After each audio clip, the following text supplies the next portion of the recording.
졸리의 부자되기 습관. 돈을 위해 일하지 말고 돈이 당신을 위해 일하게 하라. 열심히 일하는데 왜 돈에 쪼들리는 삶을 살고 있는가? 한국인들은 세계 어느 나라보다 머리가 좋을 뿐 아니라 성실하며 더 근면하게 일한다. 2019년 통계청 발표에 의하면 미국과 일본의 근로자보다 연간 200시간을 더 일한다.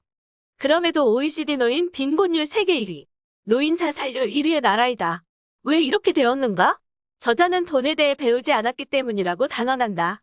자본주의 사회에 살고 있음에도 자본이 일하게 하는 시스템을 이해하지 못하고 돈으로부터 멀어지는 삶을 살고 있기 때문이라고 말한다. 저자 소개. 저자 졸리 펀드 매니저 출신으로 2014년부터 메리츠 자산운용의 대표이사를 맡고 있다.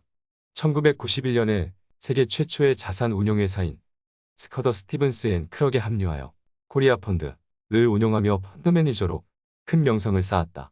저자가 운용한 코리아 펀드는 한국의 주식시장 개방연도인 1992년보다 8년 앞서 한국 시장에 투자를 시작한 펀드로 한국 증시에 큰 영향을 미쳤다. 1991년부터 2005년까지 15년간 코리아 펀드의 포트폴리오 매니저로 활동하면서 펀드 규모를 10배인 15억 달러로 성장시키고 코스피 대비 연평균 10%의 초과 수익을 달성하는 성과를 기록하였다. 저자는 메리츠 자산운용 대표를 맡은 이후 한국의 투자 문화 변화를 주도하고 있다. 금융에 대한 잘못된 인식을 바꾸기 위해 버스 투어를 진행하여 5년여간 약 1000여 건의 강의를 통해 4만여 명을 만났고 유튜브를 개설하여 각계각층의 사람들에게 금융문맹 탈피를 설파하고 있다. 국내 운용사 최초로 휴대폰으로 앱을 통한 비대면 계좌 개설 및 펀드 투자를 가능하게 했으며 펀드 보수 체계도 고객에게 훨씬 유리한 방향으로 조정하였다. 연금 저축펀드의 중요성을 강조하고 하루 10,000원으로 시작할 수 있는 매일 적립식 투자 시스템과 가족과 친구에게 펀드를 선물할 수 있는 시스템도 만들었다. 아이들이 실제로 투자를 경험해 볼 수 있는 주니어 펀드 투자 클럽과 주부들의 금융문맹 탈출을 돕기 위해 주부 투자 클럽을 운영하고 있으며 금융 지식을 쌓고 주변에 전파하는 앰베서더 제도를 시작하였다.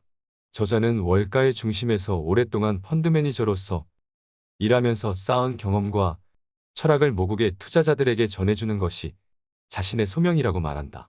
이 책은 개개인이 부자가 되기 위한 구체적인 실천 방법에 대한 것이다. 대표님은 돈이 그렇게 좋으세요? 저자가 유명 대학에서 강연 후 한 학생에게 받은 항변이다. 저자는 이 학생의 질문에 가슴이 아팠다고 한다.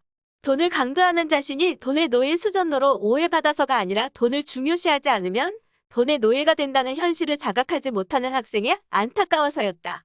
소비를 최대한 줄이라는 이야기를 돈을 위해 행복을 포기하라는 말로 오해하면 안 된다. 금융문맹 퇴치를 위한 버스 투어 최초의 외국인 전용 한국 펀드인 코리아 펀드를 15년간 운영하면서 누적 수익률 1600%를 기록하고 SK텔레콤은 140배, 삼성전자는 70배 수익률을 기록해 업계의 전설로 회자되는 저자가 2014년 메리츠 자산운용 대표로 취임하면서 목격한 한국의 현실은 금융문맹 2위국의 모습이었다. 메리츠 자산운용 직원들조차 노후 준비가 되어 있지 않았다.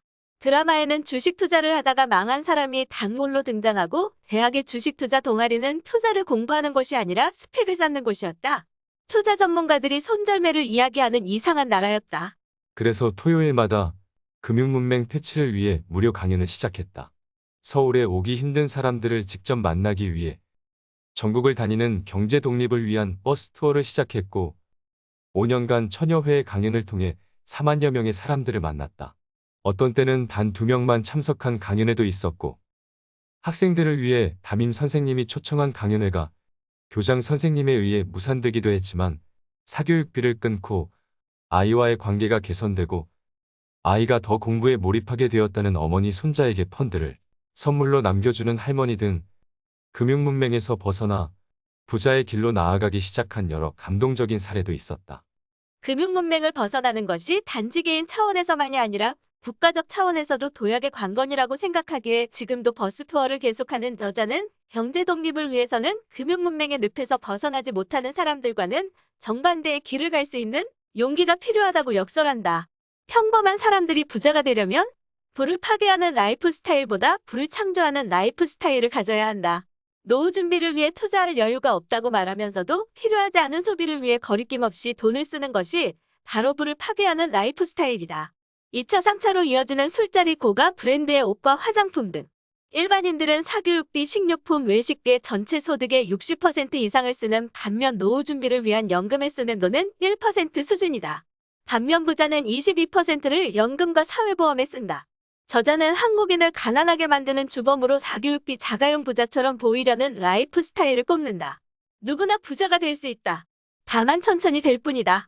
한국 사회에 만연한 그릇된 소비 행태는 한국 사람들이 돈에 대해 잘못 알고 있는 탓에 형성된 것이다. 바로 열심히 일하고 저축해도 부자가 되기는 불가능하다고 생각하고 포기하기 때문이다. 그러나 부자의 길은 사실 놀라울 정도로 가까운 데 있다. 생각만 바꾸면 된다. 과도한 소비를 투자로 바꾸는 라이프 스타일로 전환하기만 해도 기적이 일어난다. 바로 복리의 마법 때문이다. 아인슈타인이 8번째 불가사의라 칭한 복리의 마법이 당신을 부자로 만들어줄 것이다. 기억하라. 복리는 시간이 지날수록 기하급수적으로 자산을 불려준다. 당신이 잠자는 동안에도 돈이 일하도록 시스템을 만들어 놓으면 시간이 당신을 부자로 만들어줄 것이다.